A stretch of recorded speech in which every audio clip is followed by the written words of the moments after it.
বকুল ফুলের মালা নিয়ে যান, বকুল ফুলের মালা।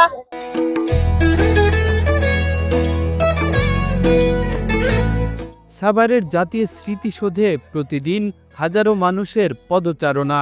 শহীদদের প্রতি শ্রদ্ধা জানাতে হাতে থাকে ফুলের মালা, কিন্তু সেই মালা বিক্রির আড়ালেই লুকিয়ে আছে এক অসহায় মায়ের বেদনার গল্প। প্রতিদিন সকাল থেকে সন্ধ্যা পর্যন্ত ফুল বিক্রি করেই সংসার চালান তিনি। সন্তানের মুখে দুধ তুলে দেওয়ার জন্যই তার এই জীবন যুদ্ধ। তবে যেদিন মালা বিক্রি না হয় সেদিন ক্ষুধার্ত শিশুকে না খেয়েই ঘুম পাড়াতে হয় তাকে। অসহায় মা বলেছিলেন, আমার তো আর কোনো আয়ের পথ নাই, ফুল বিক্রি করেই ছেলের দুধ কিনি। কিন্তু যেদিন বিক্রি না হয় সেদিন সে না খেয়ে ঘুমায়। ওই 200-250 দুধ কিনি কিনি, সংসার এটি দেয় চলে। এখন তো সকালে 10টায় গেট খুলে 10টায় আহে, 5টায় যাই। আছে কষ্ট করে চালালে, একলা তো আর কামাই করে হয় না, খারাপ তো লাগেই।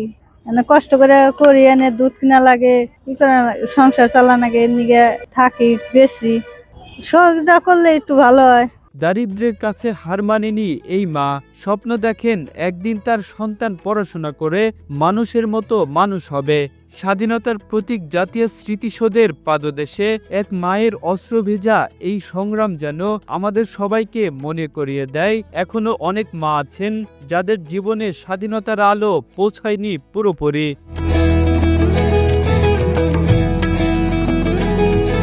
Kamrul Islam, news desk, Asian television.